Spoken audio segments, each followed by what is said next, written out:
नमस्कार दोस्तों, मेरा नाम है विशाल और आपका ब्रेन स्पार्क अकेडमी में स्वागत है। हमने लास्ट क्लास में पढ़ा था बांग्लादेश के बारे में, उससे पहले हमने पाकिस्तान के बारे में पढ़ा था। हमने 5th चैप्टर स्टार्ट करा था, तो 2 टॉपिक्स में ख़त्म हो चुके हैं। और आज हमारा 3rd टॉपिक है नेपाल। 2 पड़ोसी मुल्क ख़त्म, तीसरा पड़ोसी मुल्क स्टार्ट। ठीक है, तो आज हम तीसरा पॉइंट पढ़ेंगे इसमें नेपाल के बारे में।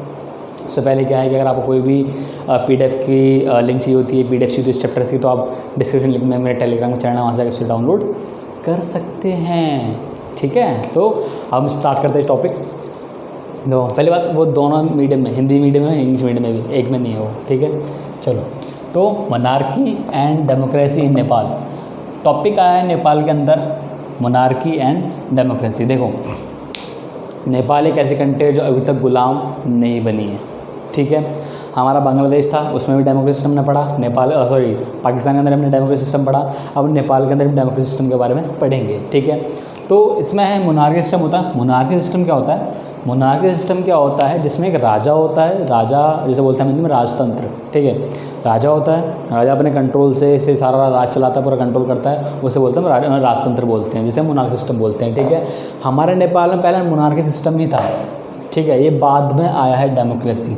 ठीक है, इसमें क्या है कि Nepal is a Hindu country है वो। ठीक है, and Nepal had a monarchy system. Hindu country है और दूसरी इसको मोनार्की सिस्टम था वहाँ पे, मैंने आपको बता दें पहले। अगला है हमारा in 1990 there was the movement in Nepal and there was the demand of democracy. Demand of democracy कब हुई? 1990 में। 1990 में पहली डिमांड हुई किसकी? डेमोक्रेसी की। कहाँ पे? नेपाल में। ठीक है, तो पहली डिमांड कब हुई? क्वेश्चन आता है 1 नंबर का कि नेपाल में डिमांड कब हुई पहली डेमोक्रेसी की? 1990 में। ठीक है, अगला है इसके अंदर हमारा the tenure of a democratic government has short and full of problems. अब क्या था कि जो गवर्नमेंट्स थी, ठीक है, तो गवर्नमेंट्स थी उस टाइम क्या हुआ था 1990 में, जब हमारा डिमांड हुई थी, डिमांड के बाद राजा ने वहाँ पे उस चीज़ को इम्प्लीमेंट करने के लिए मान लिया था। बट गवर्नमेंट जो गवर्नमेंट चलेगी यहाँ पे, जो डेमोक्रेसी सिस्टम चलेगा, वो इनडायरेक्टली किसी कंट्रोल में चलेगा? राजा के कंट्रोल में चलेगा। राजा फिर भी सुप्रीम माना जाएगा। डेमोक्रेसी होगी बट फिर भी राजा सुप्रीम माना जाएगा। तो उस टाइम क्या हुआ था, राजा और गवर्नमेंट के बीच में, जो पार्लियामेंट्री सिस्टम था उसके बीच में सही तरीके से रूल नहीं चल रहा था।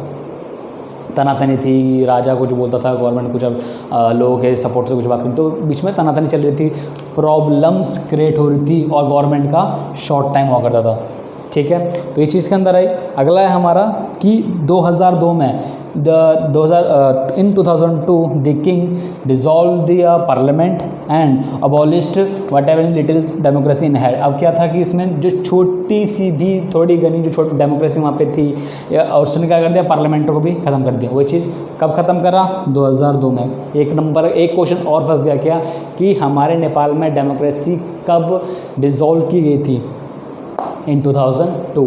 ठीक है, अब क्या हुआ, सारी चीज़ चल रही, स्टार्ट हुआ हमारा 1990 में, फिर उनके बीच में प्रॉब्लम चलने लगी गवर्नमेंट और राजा के बीच में। उसके बाद क्या हुआ, 2002 में वहाँ पे इसको डिज़ोल्व कर दिया। डिज़ोल्व करने के बाद 2006 में दोबारा डिमांड हुई। किस चीज़ की डिमांड हुई? डेमोक्रेसी की। दोबारा डिमांड हुई किसकी? हमारी डेमोक्रेसी की। In 2006 there was a renewal democracy support in Nepal as a result in Gyanendra obligent and restored the parliament which dissolve in 2002। अब इसके अंदर क्या बताया, 2006 में दोबारा रिजॉर्ट किया गया, किसी ने रिजॉर्ट कर दिया डेमोक्रेसी को। ठीक है, इसके अंदर क्या हुआ कि 2006 में उन्होंने दोबारा क्या नाम है, रिस्टोर करा। क्या रिस्टोर करा? जो 2002 में उन्होंने डेमोक्रेसी ख़त्म करी थी। ठीक है, अब इम्प्लीमेंट किसी टाइम पे हुई थी? राजा ज्ञानेंद्र टाइम पे। कब? 2006। अब पूछा जाता है कि पूरी सही तरीके से, सही प्रोसेस से हमारे नेपाल में जो डेमोक्रेसी थी कब स्टार्ट हुई थी? मतलब कब से दोबारा स्टार्ट हुई थी? वो हुई थी हमारी 2006 में। अब वहाँ पार्टी सिस्टम है, वहाँ पर इलेक्शन होते हैं, इलेक्शन लड़ते हैं, जो जीतता है वो PM बन जाता है। Alright, okay. अगला क्वेश्चन है हमारा, अगला इसके अंदर पॉइंट आता है हमारा relationship between India and Nepal. हमने जितने पड़ोसी देश पढ़े उसके बारे में, हमने उसके सिस्टम के बारे में पढ़ा, वो बना के मतलब उसके अंदर क्या क्या हुआ, डेमोक्रेसी कैसे इम्प्लीमेंट हुई, सारी चीज़ें पढ़ी। तो अब रिलेशन के बारे में आया, तो रिलेशन में क्या है इसके अंदर हमारे, there is a treaty between India and Nepal under which citizens of both country can come to each other country without visa. अब नेपाल और इंडिया से जो भी लोग नेपाल जाते हैं, नेपाल से जो भी लोग इंडिया आते हैं, उनमें वीज़ा लगाने की ज़रूरत नहीं है। इनके बीच में एक ट्रीटी हुई है जिसमें काम करने के लिए जो वर्कर्स होंगे वो इंडिया आ सकते हैं एम्प्लॉयमेंट के लिए, और जो इंडियंस होते हैं वो घूमने के लिए नेपाल जा सकते हैं टूरिज़्म के लिए। ठीक है, तो वो चीज़ के अंदर क्या बता रहा है, कोई भी वीज़ा की ज़रूरत नहीं है। ठीक है, अगला है इसके अंदर क्या, India and Nepal cooperation issue such as the trade, scientific cooperation, shared natural resource, power generation, मतलब पावर जनरेशन जो होती है हमारे जो बिजली वाले जो सारा चलता है वो चीज़ होता है ना वो।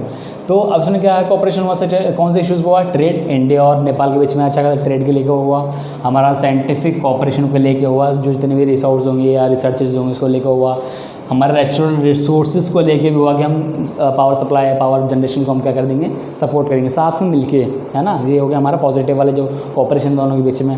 और कॉन्फ्लिक्ट भी है भाई, पड़ोसी अगर हमारा अच्छा है तो कुछ तो बुराई उसके अंदर होगी ना, और ऐसे ही नेपाल के अंदर था तो कुछ बुराई इसके अंदर भी थी।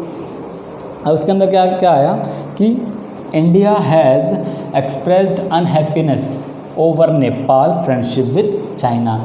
कभी भी इंडिया और चाइना की, मतलब इंडिया और चाइना की जो इंडिया अनहैप्पी जो हैप्पीनेस होती है ना, मतलब नाराज़गी से बोलते हैं, वो शो करता है नेपाल और चाइना के रिलेशन के बीच में। क्या शो करता है, नेपाल और चाइना थोड़े अच्छे खासे दोस्त, मतलब इनके अच्छा दोस्त हैं, तो उसको शो करता है कि नहीं यार मेरे को अच्छा नहीं लगता तुम वहाँ चाइना के साथ में। क्योंकि उससे क्या होता है कि चाइना इंडिया का भी भला नहीं चाहता, उसको लेकर वो शो करता है नहीं मैं उसको लेकर ठीक नहीं। तो वो चीज़ है, इंडिया अनहैप्पी रहता है किस चीज़ को लेके, चाइना की और इंडिया की, चाइना की और नेपाल की फ्रेंडशिप को लेके। ठीक है, वो शो भी करता है और दिखाता है। बट नेपाल क्या है, नेपाल फिर भी उसे सपोर्ट करता है, क्योंकि कहते हैं कि नेपाल एक बार 2015 में, अगर आपको याद हो 2015 में अर्थक्वेक आया था नेपाल में, तो कौन गया था, इंडिया की तो टीम गई थी, सबसे पहले इंडिया वाले पहुँचे थे वहाँ पे।